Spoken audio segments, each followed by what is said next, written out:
Okay, think about a time when, things felt like they were really going your way. You had it all figured out, maybe relying on your own skills, your connections.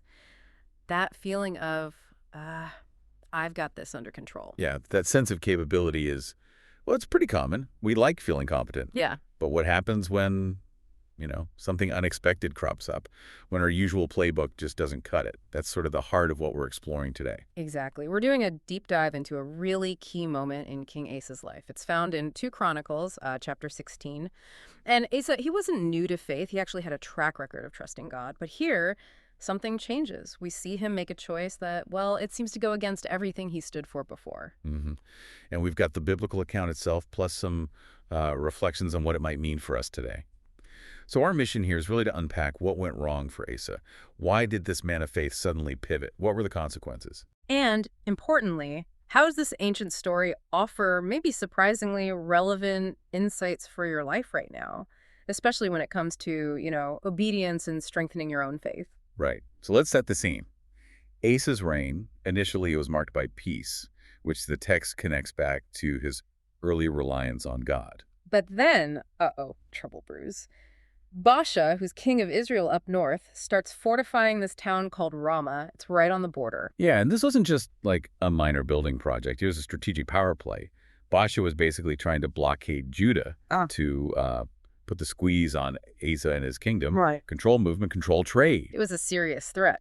Yeah. So here's the turning point. Instead of turning to God first, like he had before, Asa goes political. He gathers up silver and gold, and this is key, including treasure from the temple and his own palace. Wow, dipping into the temple funds. That's significant. It really is. And he sends it all the way up to Damascus to Ben-Hadad, the king of Syria. The deal he offers is basically, hey, break your current treaty with Baasha of Israel, attack him instead, and I'll make it worth your while. And from a purely human strategic viewpoint, it works.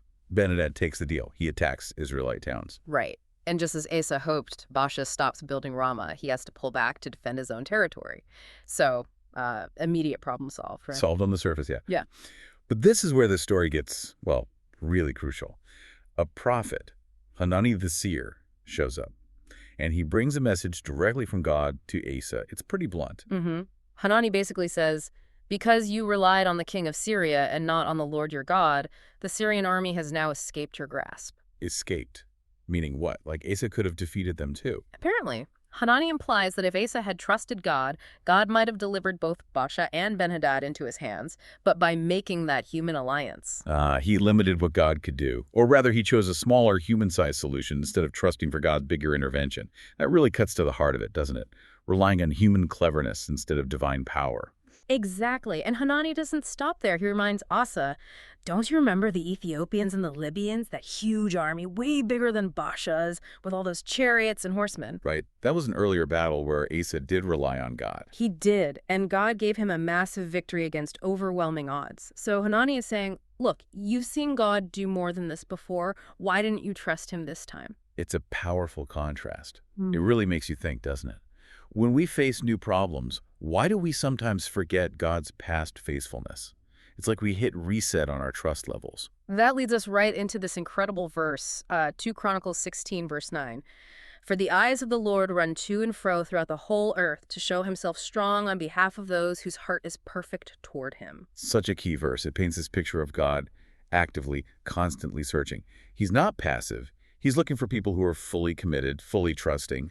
So he can intervene powerfully for them. It's like God is saying, I'm ready and willing to act. I'm just looking for a heart that's truly leaning on me. And Asa, by turning to Syria, well, he basically took himself out of the running for that kind of divine support in this situation. He missed an opportunity. And Hanani gives him the direct consequence.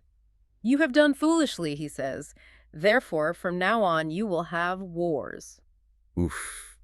So the very thing he was trying to avoid through his clever politics conflict is exactly what he ends up getting, the opposite of the peace he wanted. It's ironic, isn't it? And how does Asa react to this correction from the prophet? Not well. Not well at all. He gets furious. Instead of reflecting, he throws Hanani in prison. Wow. He silences the messenger.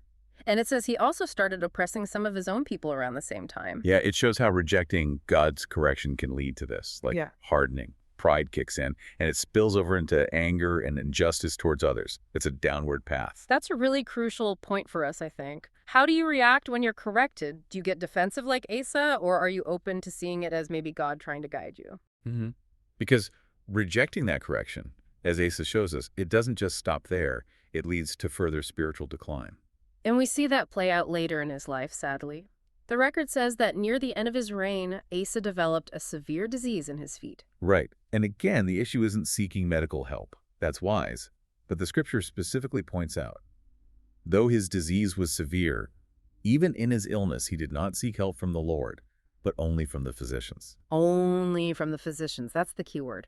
It wasn't wrong to see doctors, but his reliance was solely on them. He excluded God from the equation entirely. Exactly. It shows that pattern of self-reliance had become deeply ingrained by then. Whether it was a military threat or a health crisis, his default was to turn to human means instead of God, or at least before God. So, pulling this all together, what are the big takeaways for us today from Asa's story? It feels incredibly relevant. Absolutely.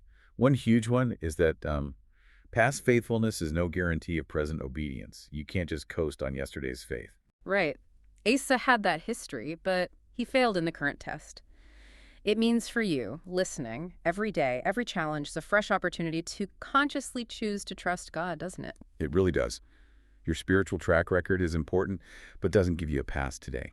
And then there's that verse again, 2 Chronicles 16:9. The eyes of the Lord run to and fro. It's such an encouraging picture, actually. God is actively looking for hearts fully devoted to him. He's not waiting for us to be perfect or to impress him. He's looking for dependence. He wants to show his strength for those who rely on him completely. Our job is just to keep our hearts aligned with his. And Asa's reaction to Hanani, it's a stark warning about being open to correction, isn't it? Whether it's through scripture or maybe wise counsel from someone else. Or even just circumstances that reveal our weaknesses. We need humility to receive that, to see our blind spots. Pride, like Asa's anger, just builds walls. Walls that keep God out, ultimately. And finally, it just underscores the limits of self-reliance. We think we can handle things, our health, our finances, big decisions. Yeah, it's so easy to just lean on our own understanding or resources. Asa's story is a powerful reminder to, consciously bring God into every area. Balance human wisdom with active faith. Don't make God the last resort, basically. Exactly. So Asa's story, it really serves as this potent reminder. Even with a history of faith, we constantly need present reliance on God in every situation. That continuous trust is where real obedience comes from. And when we catch ourselves leaning towards self-reliance, which we all do, and consciously choose to lean on God instead, well, that's how faith gets stronger, isn't it? hmm It's in that act of surrender, that choosing dependence, that we actually position ourselves to see God work. He wants our complete trust. He's looking for it, ready to act. That's how this story encourages obedience and faith today. So maybe a final thought for you to chew on. In what specific area of your life right now might you be tempted to rely only on yourself, on your own smarts or resources? Yeah, think about that. And then consider how might intentionally, deliberately seeking God in that specific area deepen your faith and maybe lead you toward greater obedience, something to wrestle with.